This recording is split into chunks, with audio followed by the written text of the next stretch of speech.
9장부터 11장까지가 큰 틀이 동족 이스라엘이 원가지에서 뽑혀서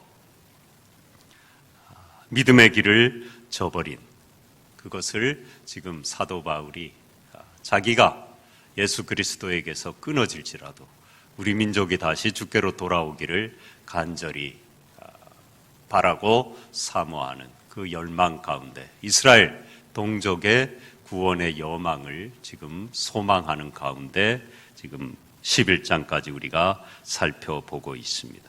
바울의 큰 고통이요 끊이지 않는 고민이 바로 내 민족 동족 이스라엘의 구원이 어떻게 될 건가? 버리셨는가? 오늘 본문에도 나오는 것처럼 완전히 버림을 받았는가?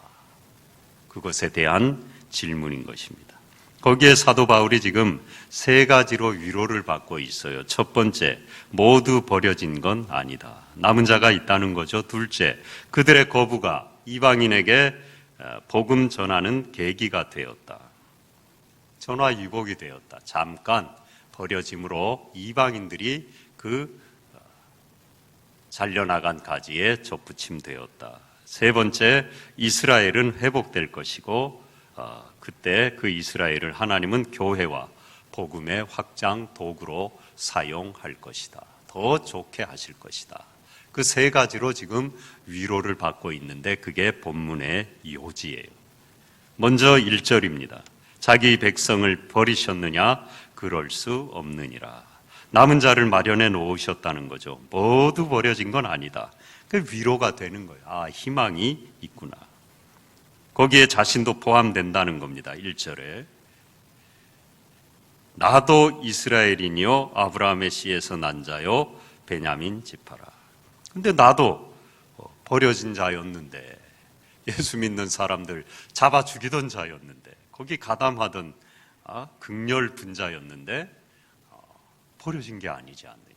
하나님이 나를 다시 택하고 구원의 반열에 세워주시지 않았느냐. 자기 백성을 버리셨느냐? 그럴 수 없느니라. 날 봐라는 거예요. 내가 그 중에 한 사람이라는 것. 그리고 또 하나 구약을 기억합니다. 엘리야 얘기죠. 바알과 세라 선지자, 이방, 엉터리 우상 선지자 850명을 상대로 850대 1로 큰 승리를 거두었어요. 그런데 하나님의 얼굴을 가리신 것 같은 상황이 전혀 아무것도 달라지지 않고 변화가 없는 상황이 이어지는 겁니다. 로뎀 나무 아래서 죽기를 구하며 오직 나만 남았나이다. 그때 주님의 음성이 들려왔죠. 바알에게 무릎 꿇지 않은 7,000명을 내가 남겨두었다. 구약의 엘리야 때도 나만 남았습니다. 완전히 다 버려졌습니다. 우린 망했습니다 했는데 하나님이 7,000명을 남기셨듯이 지금도 남겨두신 하나님의 사람들이 있다는 거예요. 그게 사도 바울이 첫 번째 위로가 된 겁니다. 지금도 이 세상에 정말 남은 자가 있는가? 말세에 마지막 때에 참으로 믿는 자를 찾아보겠느냐 한 것처럼 우리가 기도하다가도 때로 회의가 들고 절망하고 또 이 코로나 때문에 야 이거 언제 회복돼 갖고 우리가 다시 함께 모여서 예배하고 사랑의 떡을 떼고 복음 사역을 힘있게 감당하고 그렇게 할 거냐. 기도하면서도 우리가 의구심이 들고 힘이 빠질 때가 있잖아요. 아니라는 겁니다. 그럴 때도 하나님은 남겨두셨고 역사하고 계신다는 거예요. 권위의 부재시대, 만모니즘, 다원주의, 집단이기주의, 개인주의, 사행산업의 만연, 성적 타락, 과학 만능주의 말로 다 할 수 없죠. 팬데믹이 아니라 이건 완전 판테이즘이죠. 판테온, 만신전이죠.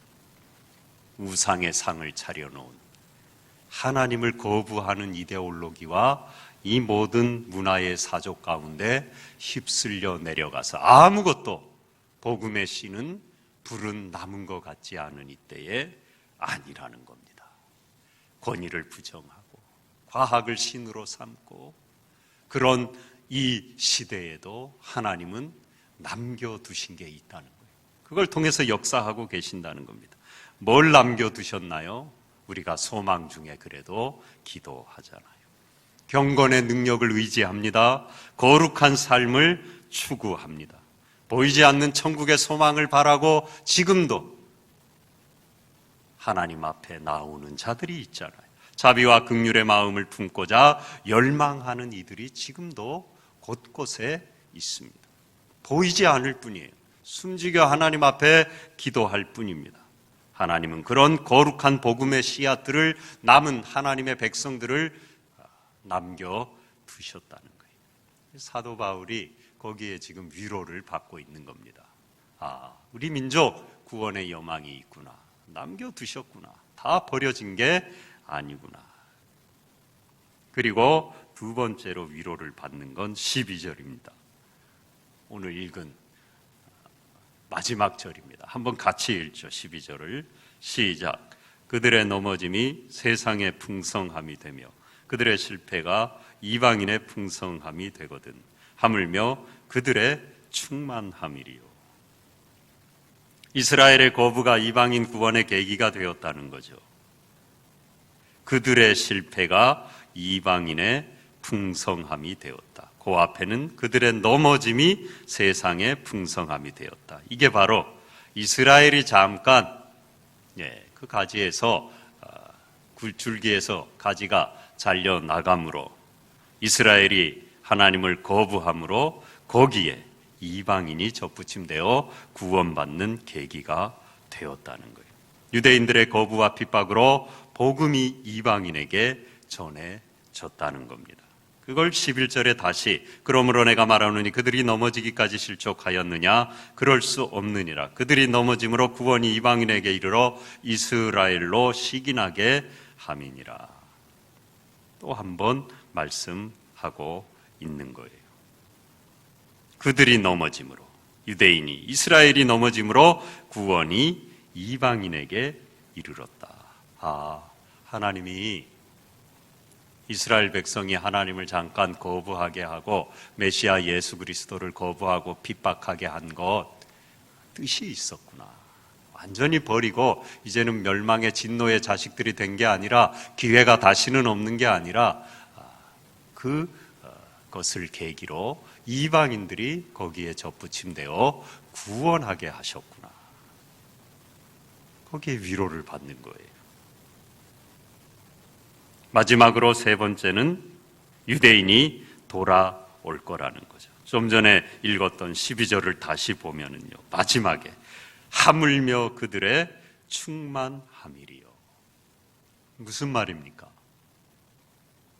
넘어짐, 실패, 이스라엘이 잠깐 버려진 것 같은 상황을 통하여서도 이방인들이 구원을 받았는데, 이제 이스라엘이 하나님께로 돌아와서 그들에게도 구원의 빛이 비치고 그들이 충만해지고 풍성해지면은 이방인은 얼마나 더 구원을 받겠느냐, 하나님의 나라는 얼마나 더 확장되겠느냐 하는 걸 그 짧은 한마디 말씀에 지금 압축해서 얘기하고 있는 겁니다. 이스라엘 백성이 돌아온다는 거예요. 마지막 때가 되면. 지금도 시작이 됐습니다. 꽤 오래됐는데 한 10년은 된 것 같은데, 그때 들은 얘기, 아마 어디 이런 영상도 많이 떠돌아다닐 겁니다. 보면은 이스라엘 지금 그 예루살렘 거기에 주님께로 돌아온 유대인들이, 회심한 유대인들이 10,000명이 넘는다는 얘기를 들었어요. 지금은 모르겠습니다. 돌아오고 있어요. 목숨을 걸고 완전히 이제는 동족과 친족과 가족과 모든 걸 단절한 천의 고아와 같은 그렇게 버려지는 삶을 각오하고 주님께로, 예수님을 메시아로 인정하는 유대인들이 생겨나고 있다는 겁니다. 돌아와요. 많이 돌아오게 될 거라는 거예요. 그러니까 이게 사도 바울이 위로가 되는 거예요. 하나님의 경륜과 섭리 가운데 잠깐 버려짐으로 이방인이 구원되고, 그 기간이 차면은 우리 유대인들이, 내 동족이 다시 하나님께로 돌아오겠구나. 그게 위로를 지금 받고 있는 겁니다. 오늘 우리가 이제 마지막으로 살펴볼 것은 가장 귀한 말씀이죠. 남은 자가 무엇이냐 하는 것. 남은 자가 누구냐 하는 거예요. 5절에 보면은 명확하게 설명하고 있습니다. 그런즉 이와 같이 지금도 은혜로 택하심을 따라 남은 자가 있느니라. 남은 자는 은혜로 택하심을 따라 된 자들이고, 그것을 다른 말로 하면 은혜를 아는 자들이죠. 은혜를 깨달은 자예요. 은혜는 깨달은 자의 것입니다. 7절에 보면 그렇지 못한 사람들이 나오죠. 그런즉 어떠하냐? 이스라엘이 구하는 그것을 얻지 못하고 오직 택하심을 입은 자가 얻었고 그 남은 자들은 우둔하여 졌느니라. 여기에서 그 남은 자는요, 우리가 지금까지 쭉 얘기했던 바알에 무릎 꿇지 않은 7,000명, 사도 바울을 비롯한 주님께로 돌아올 이스라엘 백성들, 그 남은 자가 아니고요, 그 남은 자에서 탈락한, 은혜를 전혀 모르는, 끝까지 거부하는 그 남은 자, 전혀 다른 의미입니다. 은혜를 깨닫지 못한 자들이에요. 우둔하여서 깨닫지 못했다는 것입니다. 은혜는 깨닫는 자의 것이에요. 그래서 우리는 늘 성경을 볼 때도 말씀을 들을 때도 꼭 기도하는 게 뭡니까? 성령님 조명하여 주시고 귀를 열어주시고 뭐라 그럽니까? 깨닫게 하여 주시옵소서. 예? 깨닫게. 이게 백날 듣고 백날 읽어도요, 깨닫지 못하면 아무 소용이 없습니다. 깨달아야 되는 것입니다. 그게 은혜가 내게 되는 거예요. 이거 꽉 베끼는 거예요. 충만한 거예요. 꽉 차는 겁니다. 깨달아지는 거예요. 여러분, 뭐 대단한 걸 하나 깨닫고 나면 밥 안 먹어도 며칠 배부르시죠? 막 춤을 추죠? 깨닫는 은사가 여러분에게 있으시기를 소원합니다. 그러면은 그 우둔한 자들, 깨닫는 자들의 특징은 뭐냐? 9절에요. 이게 뭐 예외가 없어요. 그들의 밥상이 올무와 덕과 거치는 것과 보응이 되게 하시옵고. 영적인 세계를 깨닫지 못하는 자, 남은 자를 통한 하나님의 구원의 경륜을 깨닫지 못하는 자, 십자가 그리스도의 복음을 통하여 은혜를 알게 하신 이 하나님의 구원의 섭리를 깨닫지 못하는 자, 내 개인의 인생 이제까지 인도하신 하나님의 은혜를 깨닫지 못하는 자, 지금 내 있는 이 자리가 하나님의 은혜인 것을 고백하지 못하는 자, 앞으로 예비하고 주실 은혜를 깨닫지 못하고 쏟아버리는 자, 그릇을 엎어버리는 자, 이제까지 안 주신 하나님 앞으로도 안 줄 거야 하고 스스로 받을 그릇을 엎어놓고 기도하는 자, 깨닫지 못하는 자의 결말은 똑같은데 뭐냐? 밥상이 올무가 돼요. 보이는 거, 밥상, 먹을 거, 마실 거, 입을 거. 밥상에 산의 진미가 가득하고 먹는 것밖에 관심이 없게 되더라는 겁니다. 왜? 영적인 세계를, 은혜를 보이지 않는 걸 깨닫지 못하니까요. 보이는 것만 갖고 판단하고 거기에 전전긍긍하니까 깨닫지 못하는 우둔한 자들의 결말은 동일한 지점에 이르는데, 그건 바로 눈에 보이는 것만을 추구하는 삶이 되더라는 거죠. 그럼에도 불구하고 하나님은 깨닫는 자, 지혜로운 자, 믿음의 사람들, 남은 자들을 남겨두셨어요. 물론 소수입니다. 자신의 연약함을 돌아봅니다. 이 사람들은 끊임없는 간구와 인내로 하나님을 기다립니다. 어떤 어려운 형편 중에서도 은혜를 발견합니다. 그게 신앙생활입니다. 기독교는 내면의 종교입니다. 물론 이제 그게 자녀가 되고 제자가 되고 주님과 교제하고 내적으로 소통하고 친구가 되고 주님의 은혜로 여기가 충만하고, 그러면 증인이 돼요. 당연히 발현이 되고 복음이 내 삶의 실제와 능력이 되고 삶으로 드러납니다. 열매가 맺힙니다. 그러나 그 전에 기독교는 내적인 종교예요. 내 안에 주신 하나님의 은혜, 지금 주고 계신 하나님의 은혜, 앞으로 주실 하나님의 은혜로 끊임없이 채우는 거예요. 어떤 어렵고 절망스럽고 깜깜한 지경에서도 한 줄기 빛 비춰주시는 은혜를 붙드는 겁니다. 깨닫는 겁니다. 그게 남은 자예요. 은혜를 아는 사람. 교회는요, 은혜를 아는 사람이 많아야 됩니다. 이게 말로만 되고 지식으로 되는 게 아닙니다. 그게 필요 없다는 게 아니에요. 합쳐져야죠. 신비의 경험과 자기 내적인 주님과의 친밀한 교류만 많아 갖고도 안 돼요. 그게 말씀의 토대 위에 서 있지 않으면 마귀가 훅 불면 다 넘어져요. 다 넘어가요. 중국어로 방언 바꿔도 무당이 되는 겁니다. 제가 말씀드렸잖아요. 전도하다가 진짜로 만났다고. 거짓말 아닙니다. 중국어로 방언을 받고 병고침까지 받았는데 다시 병 들어갖고 기도해도 응답 안 됐는데 남한산성이에요. 무릎 관절염이 와서 올라갈 땐 기어 올라갔고 제일 꼭대기에 가서 뭐 산신인지 뭐 하고 찾고 하다가 걸어 내려왔대요. 그 길로 무당이 됐대요. 하나님 내 병 전에는 다 고쳐주셨는데 지금 안 고쳐줬다고. 또 옛날 습관으로 주위에서 또 속삭이니까 도려가갖고 산꼭대기 그 남한산성에 갖고 빌고 다리가 멀쩡해 걸어 내려와갖고는 그러다가 무당이 됐대.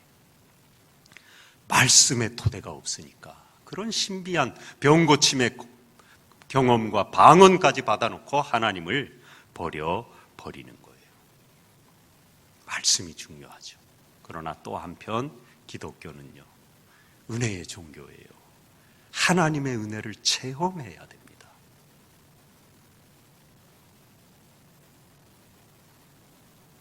진정한 남은 자로 이 마지막 때를 살아가는 거예요. 무디 목사님이 벽난로 앞에 앉아 있었는데 불을 이렇게 떼는데 한 청년이 물었습니다. 목사님, 꼭 교회 나가야만 신앙생활 잘하는 겁니까? 아니 어디든 삶의 자리에서 성경 읽고 공부하고 또 뭐 몇 사람이든 마음대로 모여서 주의 일하고 사역하면 되지 않습니까? 아무 말 없이 집히던 장작들을 하나 둘 꺼냈습니다. 흩었어요. 그랬더니 불이 스르르르 꺼져 버렸어요. 젊은이, 교회는 이 벽난로와 같다네. 모여야 되는 거예요. 물론 온라인에서도 모이는 거예요. 그럼 뭐 안 모이는 건 아니에요. 영적으로 교류하는 거니까 우리는. 가정에서도 같이 켜놓고 예배드리고 기도하고. 그럼 이 성령이 같이 역사하셔요. 그러나 인격은요, 대면해야 됩니다. 그렇잖아요, 여러분. 뭐 영화나 또 무슨 어떤 공연장에 뭐하러 갑니까, 그러면? 다 TV로 보고 온라인으로 보면 되죠. 똑같이 요즘 스테레오 더 빵빵하게 울리고 잘 들리고 또 화면을 캡처해 보여주면요, 더 이게 스펙타클합니다. 현장은 자기가 보는 곳, 앉은 자리에 후미진 곳에 앉으면은 가수 뒤통수밖에 안 보이잖아요. 그래도 좋다고 난리를 치는데 집에 가만 앉아 있으면 카메라 수십 대가 가장 은혜로운 장면, 멋있는 장면, 예? 휘황찬란한 장면을 돌아가면서 샥 하고 잡아주잖아요. 더 재밌어요, 사실. 뭐하러 비싼 돈 주고 현장에 갑니까? 현장이 주는 인격적인 교류가 있거든요. 그거 무시할 수 없는 겁니다. 그래서 모여야 되는 거예요. 흩어져 남은 자 사명을 감당하려면 모여야 하는 겁니다. 왜? 은혜는요, 혼자 가만히 있잖아요. 넘어집니다. 물 빠진 독에, 미 빠진 독에 물처럼 빠져나갑니다. 힘들어요. 옆에서 삼겹줄이 되어서 믿음의 공동체가 함께 붙들어줘야 되는 거예요. 권면하고 함께 말씀을 나누고 기도하고 같이 밥도 먹고 그렇게 해야 되는 거예요. 은혜를 함께 기억하는 것, 공유하는 것, 선포하는 것, 그게 교회예요. 그래서 우리가 간절히 기도하고 뭐 하나님의 뜻이 있으니까 지금은 주어진 상황 가운데서 최선을 다해야 되지만 기도해야 됩니다.